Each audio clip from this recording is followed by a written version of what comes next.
네, 오늘 발표된 윤석열 정부의 첫 주택 공급 대책에서 서민 주거 안정책은 잘 보이지 않습니다.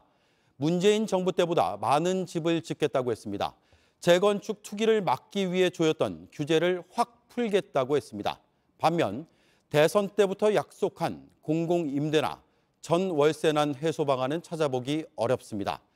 반지하 참사로 취약계층의 주거 환경이 얼마나 열악한지 드러난 시점에서 나온 대책입니다. 주로 강남 재건축 단지가 혜택받는 대책을 앞세우는 게 맞냐는 지적이 나오고 있습니다. 먼저 정원석 기자입니다.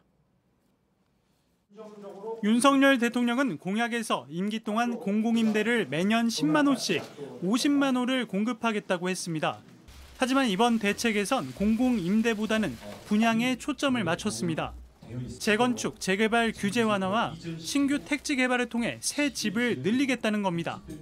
먼저 재건축 부담금은 지나친 이익은 환수하되 사업 자체를 저해하는 수준의 부담금은 줄여주겠다고 했습니다.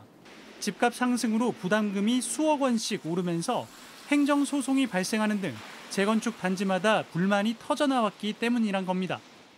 미리 이익이 날 것처럼 값을 매겨서 세금을 낸다. 집을 팔고 세금을 내고 전세를 살든지 해야 된다. 그런 이야기잖아요. 또 재건축 단지의 안전진단 규제는 구조 안전성 비중을 50%에서 30에서 40% 수준으로 낮추기로 했습니다.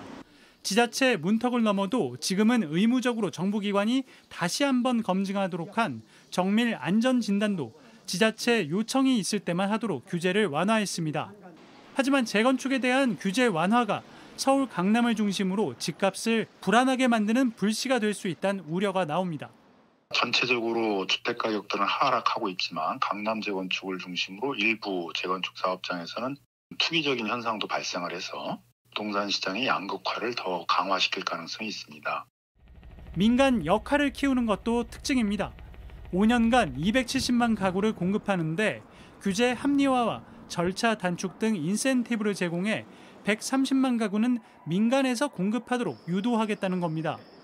하지만 대출 금리가 뛰면서 집 살 사람이 줄어들었는데 분양 위주의 공급 대책이 얼마나 실효성을 갖겠느냐는 회의적 반응이 적지 않습니다.